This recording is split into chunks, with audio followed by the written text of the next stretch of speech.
What's happening, film friends? David the Film Junkie here. I know you guys have already seen all this and everything. You know, you already know what's going on. But yes, Ron Howard has been brought aboard the Han Solo movie. That is right. But, I mean, we're going to talk about some of the things I've been hearing about why Phil Lord and Christopher Miller got fired now. Like, initially, it sounded like they just walked away. Like, oh, we're just going to part ways. But no, it turns out that they're fucking fired, man.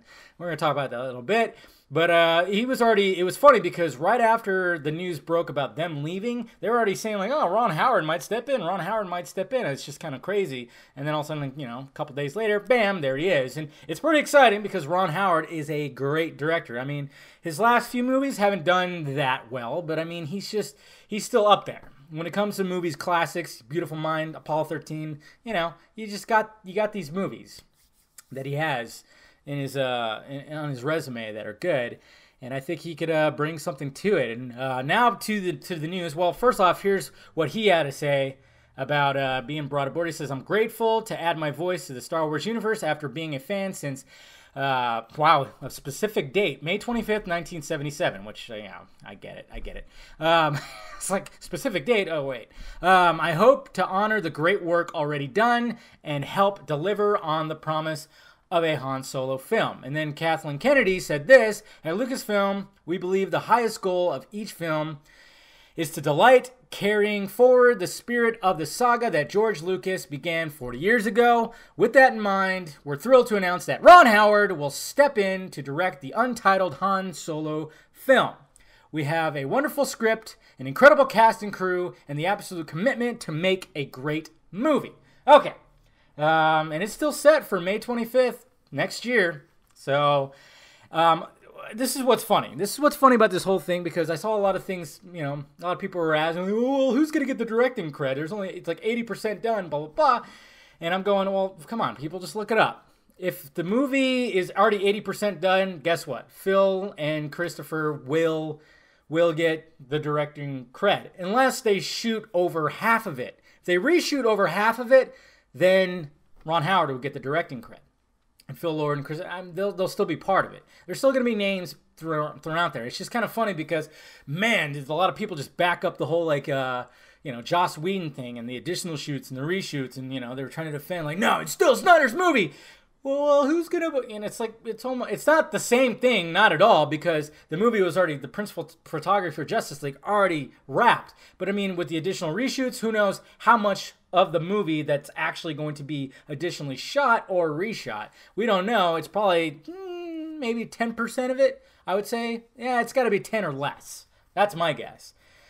I just found it kind of funny. It was like, well, wait a minute. I mean, come on.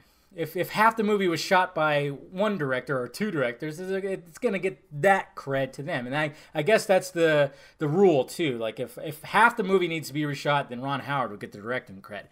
Another thing, too, is information about why that they fired those two. And apparently it was due to the comedic level that they were bringing to the movie. And now a lot of people might be like, well, shit, what's wrong with that? Which is kind of funny, too, because everybody was complaining when Rogue One was getting reshoots, and they thought, oh, they're going to inject a lighter tone, put some more comedic scenes in there, and blah, blah, blah, and everybody was pissed off about that. Now, it's like reversed? I don't know.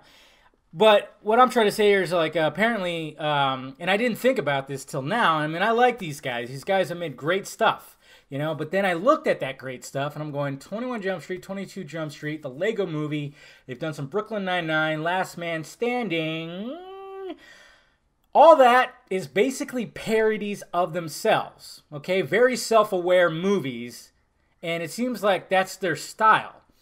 And I'm going, okay, so that's probably what they were injecting into the Han Solo movie, because I heard that they were trying to have the actors do more improv, and they were adding that kind of level to it.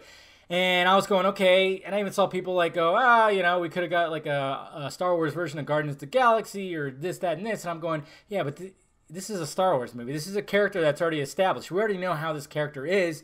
And we know that even though there is a level of, you know, yeah, space adventure, blah, blah, blah, space opera, there's a level of disbelief, and you can maybe inject some good comedy in there. we still got to keep it grounded as much as possible. They gotta pay respect to that character because everybody loves Han Solo so much. To make it where it almost seems like a parody, it's just gonna drive Star Wars fans crazy, even though they don't really want to. Even a lot of them don't even want to see this movie. But yeah, see, that's you can't add that to this. You really can't. That's my opinion on it. I'm actually glad, and apparently too is Aldridge, what's his nuts, Alden. What, I can never say his name. The guy who's playing Han Solo. Apparently, he was one of the people that stepped forward and went at first and said, "Hey, this is turning out to be a little strange." And I guess as like the daily, when they were watching the dailies and scenes were being shot, just Lucasfilm and Kathleen Kennedy were not liking what they were seeing, and I think even the actors were going, "Okay, they're kind of changing some things up, and this is starting to be a little strange." So I think this is a smart move. Now that I think about it, even though I love these guys, I just don't think that this was totally right for them. And the fact of the matter is I guess when they were instructed to not do this, they decided to keep on going with it. I don't know. It's a little strange.